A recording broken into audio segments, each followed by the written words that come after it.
Good morning students, कैसे हैं आप सब। तो बेटा आपका जो है ये चैप्टर तो कंप्लीट होने को ही है, ठीक है। और हम जो है आपको एक डीपीपी दी गई थी बेटा ना, 3 डीपीपीज आपको दी गई थी, ठीक है। और उन डीपीपी को आज हम सॉल्व कर लेते हैं, ठीक है। उनके कोई भी डाउट है तो हम आपको बता देते हैं। तो आप इस सेशन को देख लेना, आप अपनी डीपीपी निकाल लो बेटा, जहाँ पे भी है फ़ोन पर आई है तो फ़ोन पे निकाल लेना, ठीक है। या फिर आप उसका जो पीडीएफ फॉर्मेट अगर आपने निकाला हुआ है, ठीक है, उसकी हार्ड कॉपी अगर आपने निकाली हुई है तो आप उसको खोल के बैठ जाओ, ठीक है। एक एक क्वेश्चन को हम यहाँ पर सॉल्व करेंगे, ठीक है। और उस क्वेश्चन को सॉल्व करने के बाद आपको सारे डाउट क्लियर हो जाएंगे, ठीक है। जो आपको आता है वो भी क्लियर हो जाएगा, जो नहीं आता है वो आपको आना ही आना है, ठीक है। तो इस तरीके से हम उस डीपीपी को सॉल्व कर लेंगे, ओके। तो मैं भी निकाल लेता हूँ, मेरे फ़ोन में है, ठीक है। और हम जो है डीपीपी सॉल्व करेंगे आज। तो हमने आपको 3 डीपीपी दी थी बेटा। एक है आपके बेटा दे रखी होगी प्रिंसिपल ऑफ टैक्सोनॉमी फर्स्ट के नाम से, है ना, प्रिंसिपल ऑफ टैक्सोनॉमी फर्स्ट के नाम से, ठीक है। वो डीपीपी निकालो बेटा जिसमें यूनिट फर्स्ट लिखा हुआ है आपके और रेस 2 लिखा हुआ होगा आई थिंक उसके ऊपर, है ना। तो वो डीपीपी निकालो, ठीक है। उसके क्वेश्चन हम सॉल्व करते हैं आज, ओके। तो ये फर्स्ट चैप्टर की डीपीपी है, चैप्टर नंबर फर्स्ट है, उसकी डीपीपी आपको दी हुई है। इसमें बोला गया बेटा, पहला क्वेश्चन ये बोला गया है कि नई वर्गीकरण पद्धति शब्द का प्रयोग सर्वप्रथम किसने किया। नई वर्गीकरण पद्धति जो है उस शब्द का प्रयोग जो है वो किसने किया, ठीक है। यानी अपन बोल सकते हैं न्यू सिस्टमैटिक्स। न्यू सिस्टमैटिक जो शब्द है वो बेटा दिया था जूलियन हक्सले ने। किसने दिया था? जूलियन हक्सले ने दिया था। और उन्होंने बताया था कि इसके अंदर जो है बेटा वो बाह्य लक्षणों के साथ साथ आंतरिक लक्षणों का भी अध्ययन किया जाता है। दूसरा क्वेश्चन है बेटा कि जीवों के लिए वर्गीकरण के लिए कृत्रिम तंत्र हेतु सही कथन को चुनना है कि कृत्रिम वर्गीकरण अगर अपन को करना है तो क्या क्या उसके कैरेक्टर होने चाहिए, ठीक है। तो पहला है जीवों का अचानक चुनाव करके समूह में रखने के पश्चात लक्षणों को चुना जाता है। नहीं बेटा, ये तो कैसे हो सकता है। कायिक व जेनेरिक लक्षणों को समान महत्व दिया जाता है। नहीं, ऐसा बिल्कुल भी नहीं है, ठीक है। कायिक लक्षणों जेनेरिक लक्षणों को समान महत्व नहीं दिया जाता है कृत्रिम वर्गीकरण में।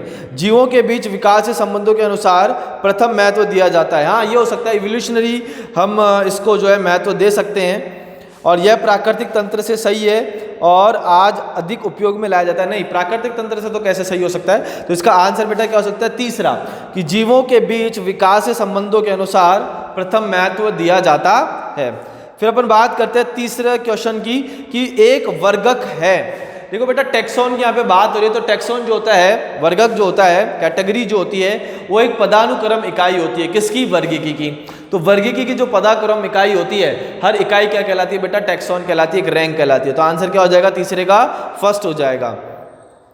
द्विनाम पद्धति के विषय में असत्य कथन को चुनना है कि असत्य कथन कौन सा है। तो असत्य कथन की बात करते हैं, साधारणतः जीव वैज्ञानिक नाम लैटिन भाषा में लिखे होते हैं। बिल्कुल सही बात है कि जितने भी वैज्ञानिक नाम हैं उनको लैटिन भाषा में लिखा जाता है।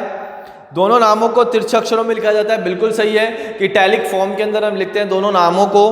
तीसरा है संयुक्त विशिष्ट नाम में 2 शब्द सीधे अक्षरों में लिखे होते हैं। भाई यहाँ पर नॉन इटैलिक्स, यहाँ पे ऐसे बोला हुआ है कि संयुक्त विशिष्ट नाम में 2 शब्द जो है वो तिरछे अक्षरों में लिखे होते हैं नॉन इटैलिक फॉर्म के अंदर, ठीक है। जैसे कि हम लिख सकते हैं जाति का नाम हो गया, वंश का नाम हो गया, इसके कोई भी 2 संयुक्त शब्द तिरछे अक्षरों में लिखे जाएं, ठीक है। तो ये रूल तो हमने आईसीबीएन का पढ़ा ही नहीं था। तो ये रूल अगर आईसीबीएन का पढ़ा हुआ नहीं है तो ये असत्य होगा। और लेखक का नाम संक्षेप में जाति के संकेत के बाद आता है। बिल्कुल सही बात है कि लेखक का जो नाम होगा वो जाति के संकेत के बाद लिखा जाएगा, ठीक है। वो भी शॉर्ट शब्दों के अंदर, ठीक है, और सामान्य भाषा के अंदर, और उसके नीचे अंडरलाइन भी आपको नहीं करनी है। फिर है 5वां क्वेश्चन कि जाति की जैविक अवधारणा किसने प्रस्तुत की थी। बेटा देखो, जाति नाम तो दिया था किसने? जॉन रे ने। जाति की अवधारणा भी किसने प्रस्तुत की थी? जॉन रे ने। और जाति की जैविक अवधारणा किसने प्रस्तुत की है बेटा? अर्नेस्ट मेयर ने, जिसको 20वीं शताब्दी का क्या कहा जाता है? डार्विन भी कहा जाता है, ठीक है। और इन्होंने जाति की जैविक अवधारणा प्रस्तुत की। तो जाति की जैविक अवधारणा क्या कहती है कि 2 ऐसे सदस्य जो आपस में जनन कर सकते हैं, ठीक है, और एक प्रजननशील संतति को पैदा कर सकते हैं, तो दोनों एक ही जाति के होंगे।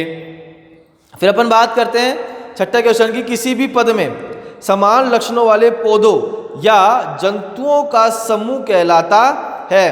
तो इसके अंदर आंसर होता है बेटा, देखो जाति, सारी जातियां मतलब एक या एक से अधिक जाति वंश के अंदर आती है।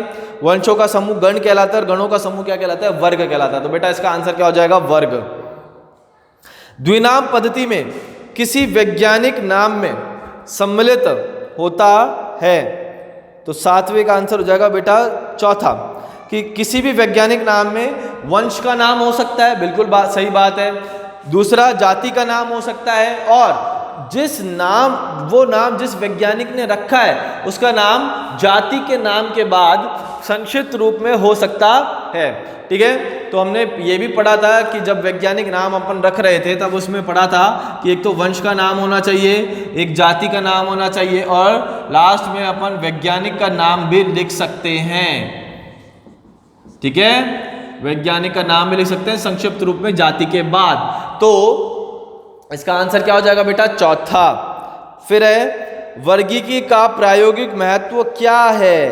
तो इसका आंसर देखो बेटा कि जीवों का अध्ययन करना, अज्ञात जीवों की पहचान करना, जीवों में अंतर संबंधों का अध्ययन करना और जीवों का समूहन करना। तो हमने पहले ही बताया था कि वर्गीकी क्या है, कि जीवों को पहचान कर उनको अलग अलग समूह में रखना ही क्या कहलाता है, वर्गीकी कहलाता है। ठीक है, तो इसका आंसर क्या हो जाएगा बेटा, अज्ञात जीवों की पहचान करना।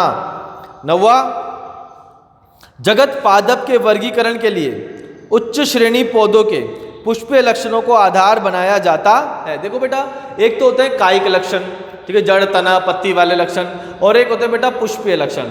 ठीक है, तो जड़ तना पत्ती वाले लक्षण जो होते हैं वो अधिक संरक्षित नहीं होते हैं। ठीक है, ज़्यादातर जब वर्गीकरण हम करते हैं तो पुष्पीय लक्षणों को एक काम में लिया जाता है, क्योंकि पुष्पीय लक्षण जो होता है ना बेटा वो अधिक से अधिक क्या होते हैं, संरक्षित होते हैं। ठीक है, और ये चीज़ हमने आपको शायद जब हम क्लासिफिकेशन पढ़ा रहे थे तब भी बताई थी आपको कि पुष्पीय लक्षणों को आधार माना जाता है, क्योंकि पुष्पीय लक्षण क्या होते हैं, संरक्षित रहते हैं। तो इसका आंसर हो जाएगा कि जननिक लक्षण अधिक संरक्षित रहते हैं। द्विनामकरण पद्धति साइनो जीवाणु के लिए उपयोगी नहीं है, कुछ देशों द्वारा मान्य नहीं है, प्रत्येक जाति का विशिष्ट नाम सार्वभौमिक है, प्रत्येक जाति के लिए 2 विशिष्ट नाम सार्वभौमिक है। ठीक है, तो इसमें बोल रहा है कि द्विनामकरण पद्धति में प्रत्येक जाति का विशिष्ट नाम सार्वभौमिक है। ऐसा नहीं है बेटा, तो आंसर क्या हो जाएगा, सॉरी ऐसा ही है बेटा कि साइनो जीवाणु के लिए उपयोगी नहीं है, तो गलत बात है। जितने भी नाम है अपन ने पढ़ा था, ICN भी पढ़ा है ना, international code of nomenclature for bacteria, तो बनाया गया है, तो सही बात है।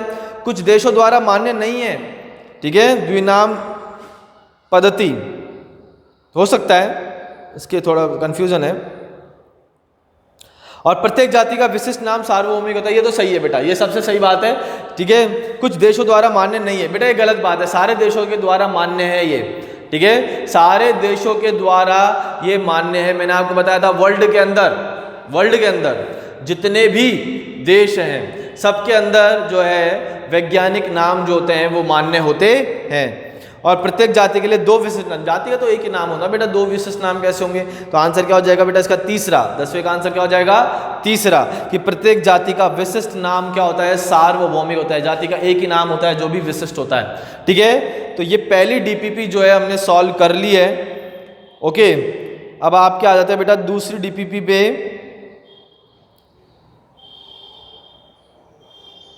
हाँ, ये अपन पढ़ते हैं characteristics of living organism. Race first है, यूनिट भी फर्स्ट है। ठीक है, कैरेक्टरिस्टिक्स ऑफ लिविंग ऑर्गेनिज्म, इसके बारे में देखो बेटा, characteristics of living organism.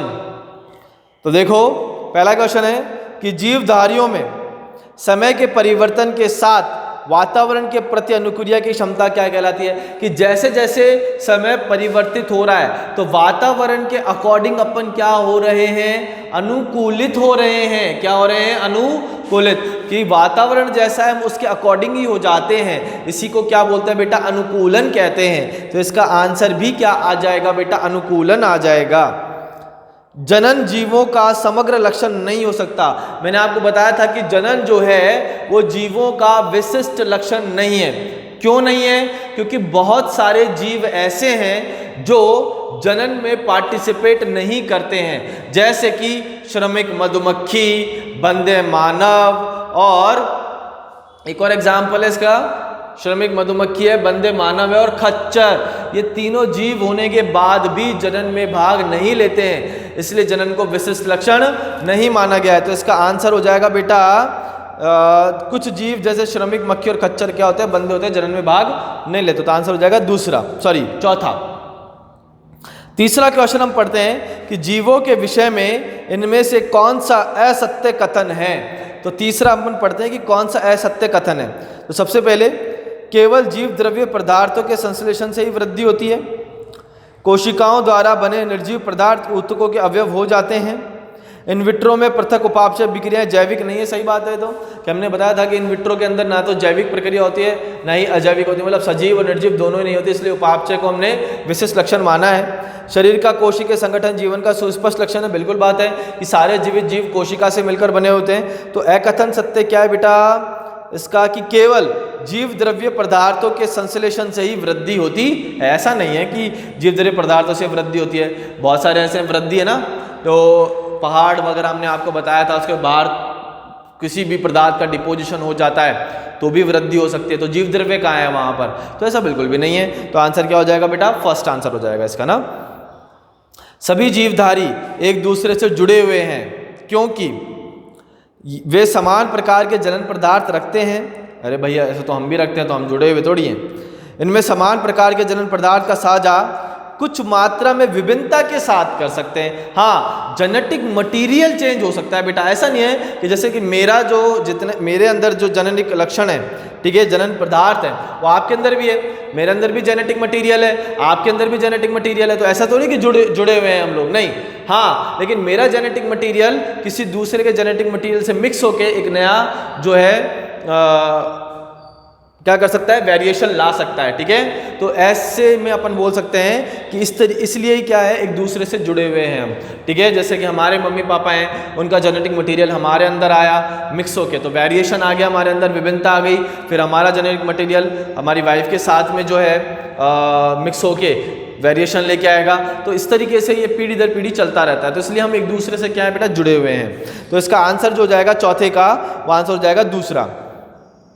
Next, निम्न में से कौन एक जीवधारियों का सुस्पष्ट लक्षण नहीं है। वृद्धि जीवधारियों का सुस्पष्ट लक्षण नहीं है। ठीक है, सॉरी, सुस्पष्ट लक्षण है तो वृद्धि तो नहीं है, जनन भी नहीं है, ध्वनि उत्पन्न करने की क्षमता ये भी नहीं हो सकता, भारी उद्दीपनों के प्रति अनुक्रिया जिसको हम बोलते हैं चेतना, और चेतना जो है वो क्या होता है, जीवों का विशिष्ट लक्षण होता है। फिर हम बात करते हैं चेतना के अंतर्गत क्या क्या आते हैं भाई। चेतना के अंतर्गत क्या क्या आते हैं कि पुष्पन के लिए प्रकाश दीप्तिकालिक प्रतिक्रिया। हाँ भाई, पुष्पन जो होता है उसके लिए प्रकाश जरूरी होता है, विशेष अवधि का प्रकाश होना जरूरी है। प्रकाश दीप्तिकालिता कि जंतुओं के लिए जनन आवश्यक होता है। बिल्कुल, प्रकाश दीप्तिकालिता कि जंतुओं में जनन के लिए आवश्यक होता है, ऐसा तो बिल्कुल नहीं है। जल के प्रति पौधों के लिए प्रतिक्रिया और जीवधारियों में कोशिका संगठन। बेटा इसके अंदर ऐसा बोला गया है कि चेतना के अंतर्गत इनमें से कौन नहीं आता है। ठीक है, ये क्वेश्चन थोड़ा सा मिसप्रिंट है बेटा। तो चेतना के अंतर्गत कौन सा नहीं आता है, तो चेतना के अंदर जीवधारियों में कोशिकीय संगठन ये नहीं आता है, क्योंकि कोशिकीय संगठन तो एक अलग लक्षण है ना, तो इसके अंदर नहीं कर लेना बेटा, इसके अंदर है ना, चेतना के अंतर्गत नहीं आते हैं। ओके, ये कर लेना बेटा आप, है ना। वृद्धि सुस्पष्ट लक्षण नहीं है क्योंकि अजीवित वस्तुएं भी वृद्धि दिखाती है। पौधे और जंतुओं में वृद्धि अलग अलग रूपों में होती है। एक कोशिकीय जीवों में वृद्धि की परिभाषा स्पष्ट नहीं है। उपरोक्त सभी, ठीक है, तो इसके अंदर लिख सकते हैं अपन कि जो है एक कोशिकीय जीवों में वृद्धि की परिभाषा स्पष्ट नहीं है। सही बात है, क्योंकि एक कोशिकीय जीवों में जो वृद्धि होती है उसको हम जनन भी कहते हैं। ठीक है, कुछ अजीवित वस्तुएं भी वृद्धि दिखाती है। बिल्कुल सही बात है, अजीवित वस्तुएं भी क्या दिखाते हैं, वृद्धि। पौधे और जंतुओं में वृद्धि अलग अलग रूपों में होती है, असीमित और सीमित वृद्धि कहलाती है। तो सातवें का आंसर होता है बेटा चौथा। फिर है उपापचय में आती है रासायनिक अभिक्रिया, उपचय विक्रिया, अपचय विक्रिया। मैंने आपको बताया था कि मेटाबॉलिज्म जो है क्या होता है, sum of the total chemical reaction proceed in your body, ठीक है, कि हमारे शरीर में होने वाली समस्त रासायनिक क्रियाओं का योग क्या कहलाता है, उपापचय। और रासायनिक क्रिया कौन कौन सी होती है, एनाबॉलिज्म, कैटाबॉलिज्म, अपचय क्रिया, उपचय क्रिया, तो दोनों हो सकते हैं, तीनों आंसर है, तो इसका आंसर हो जाएगा उपयुक्त सभी।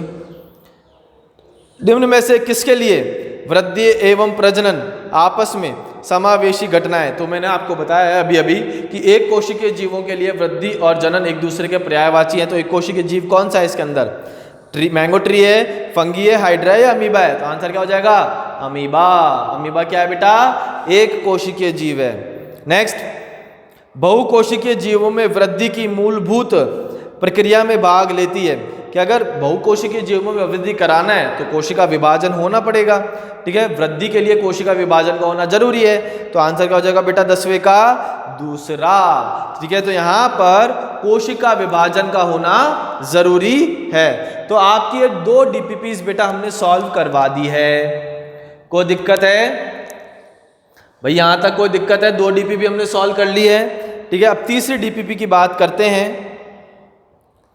अब आ जाओ बेटा principle of taxonomy second, principle of taxonomy second, ये फर्स्ट चैप्टर की डीपीपी हम कर रहे हैं। तो प्रिंसिपल ऑफ टैक्सोनॉमी सेकंड, ठीक है, तो यूनिट फर्स्ट की बात कर रहे हैं। और पहला क्वेश्चन क्या है कि नए सिस्टमैटिक से संबंधित है, एपीडी कैंडोले, लीनियस, हक्सले, ट्यूरेल। वही क्वेश्चन आ गया बेटा वापस से घूम के, तो आंसर क्या हो जाएगा, हक्सले। नया सिस्टमैटिक्स यानी न्यू सिस्टमैटिक्स शब्द किसने दिया था, हक्सले ने दिया था, ठीक है। तो वही क्वेश्चन घूम के वापस से यहाँ पर आ चुका है, ठीक है।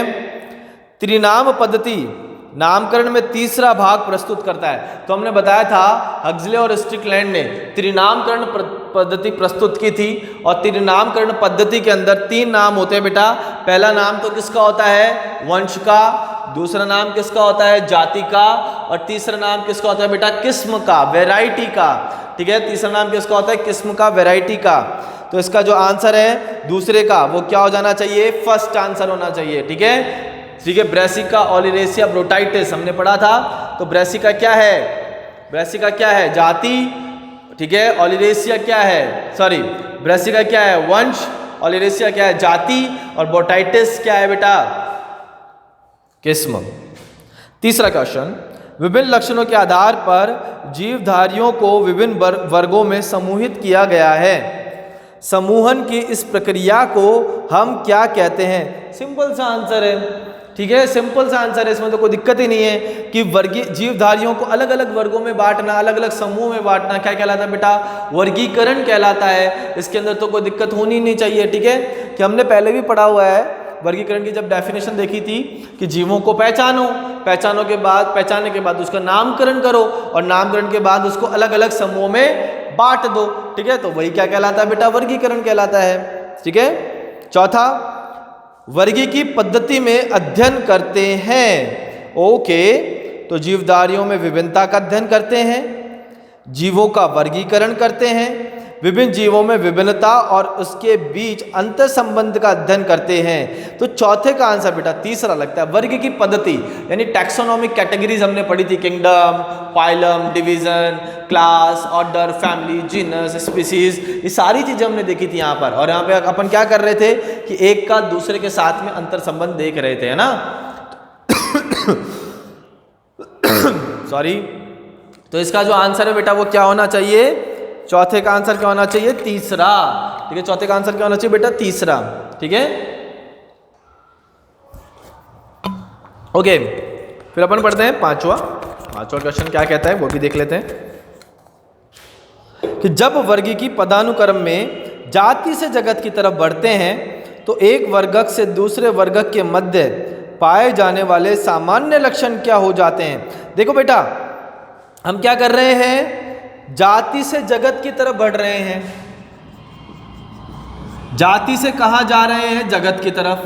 तो जाति से जगत की तरफ जा रहे हैं तो सामान्य लक्षण सबसे ज्यादा किस में होंगे, सबसे ज्यादा कॉमन कैरेक्टर किस में होंगे, जाति में। सबसे ज्यादा कॉमन कैरेक्टर किस में होंगे, जाति में। और सबसे कम, सबसे ज्यादा असामान्य किस में होंगे, जगत में। तो जब जाति से जगत की ओर जाएंगे तो सामान्य कैरेक्टर जो है वो कम होते जाएंगे। सामान्य कैरेक्टर क्या होते जाएंगे, कम होते जाएंगे। ठीक है, तो सबसे ज़्यादा सामान्य कैरेक्टर किस में होते हैं? जाति में, और सबसे कम होते हैं जगत में। हमने बताया था कि जब जाति से जगत की ओर जाते हो, ठीक है, तो असमानताएं बढ़ती जाती है, और जगत से जब जाति की ओर जाते हो तो समानताएं बढ़ती जाती है। ठीक है, यहाँ पे तो असमानता बढ़ेगी और इधर से इधर चलोगे तो समानता बढ़ेगी। तो इसलिए सदैव कम होते जाते हैं लक्षण, सामान्य लक्षण, जब हम जाति से जगत की ओर जाते हैं। ठीक है, नेक्स्ट क्वेश्चन पढ़ते हैं बेटा। गण को अच्छी तरह से परिभाषित कर सकते हैं। गण क्या होता है बेटा? गण, ऑर्डर। ऑर्डर क्या होता है? बहुत सारे कुलों का समूह क्या कहलाता है? गण कहलाता है। तो हम लिख सकते हैं यहाँ पर, किसी वर्ग के संबंधित जातियों व वंश का समूह, संबंधित कुलों का समूह, संबंधित वर्गों का समूह, विभिन्न वर्गों के संबंधित वंशों का समूह। तो आंसर क्या होना चाहिए? कुलों का समूह, कि बहुत सारी फैमिलीज, रिलेटेड फैमिलीज मिलकर क्या बनाती है? कुल बनाती, सॉरी गण बनाती है। तो आंसर क्या हो जाएगा इसका बेटा? दूसरा आंसर हो जाएगा ना। वर्गीकी की मूलभूत इकाई, अरे भाई सबसे छोटी इकाई या मूलभूत इकाई क्या कहलाती है? जाति कहलाती है। बहुत अच्छा सा क्वेश्चन है बेटा ये तो। इनमें से 8वां क्वेश्चन देखो बेटा, इनमें से एक जो बाकी सभी को सम्मिलित करता है, गण, वर्ग, कुल और जाति। सबसे छोटी इकाई जाति। जाति जब मिलेगी, रिलेटेड जब जातियां मिलेगी तो वंश बनाएगी, रिलेटेड वंश मिलेंगे तो क्या बनाएंगे? कुल बनाएंगे, रिलेटेड कुल मिलेंगे तो क्या बनाएंगे? गण बनाएंगे, और रिलेटेड गण मिलेंगे तो क्या बनाएंगे? वर्ग बनाएंगे। तो आंसर क्या होना चाहिए? वर्ग होना चाहिए। ठीक है। 9वां, घोड़े व गधे के मध्य अंतः प्रजनन द्वारा खच्चर उत्पन्न होते हैं, यानी म्यूल और हिनी उत्पन्न होते हैं। तो घोड़े व गधे होते हैं, तो इसका आंसर हो जाएगा कि घोड़े और गधे जो है वो दो जैविक जाति है, क्योंकि खच्चर और जो हिनी होती है, म्यूल और हिनी होते हैं, वो बंदे होते हैं, वो आगे पार्टिसिपेट नहीं कर सकते। तो अगर वो आगे पार्टिसिपेट नहीं कर सकते तो दोनों जातियां सेम होगी क्या? नहीं, दोनों जातियां अलग अलग होगी। तो दो अलग अलग जैविक जातियां बेटा। तो आंसर हो जाएगा सेकंड। एक जाति के लिए निम्न में से कौन सा कथन सत्य नहीं है? ठीक है, निम्न में से कौन सा कथन सत्य नहीं है?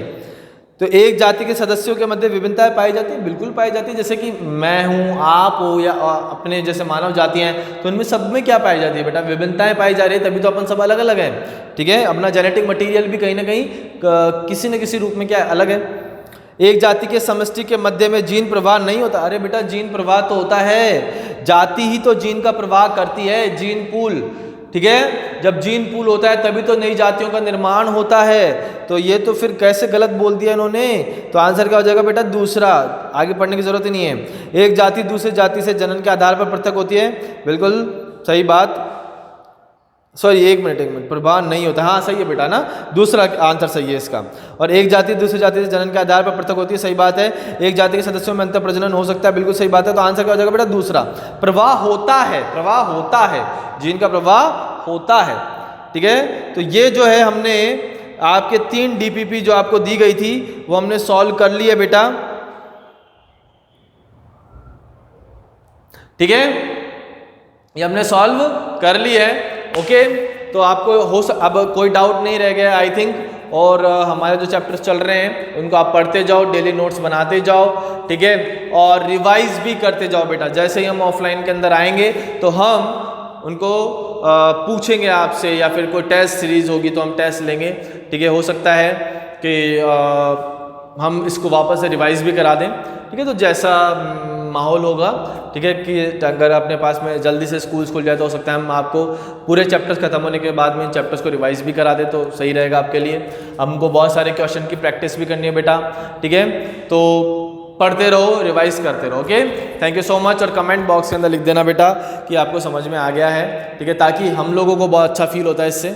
ठीक है, क्योंकि आपका लिखना हमारी एनर्जी को और बढ़ा देता है। ठीक है, हमारी जितनी एनर्जी बढ़ेगी आपके लिए उतना ही फायदा बेटा। ठीक है, thank you so much, bye bye.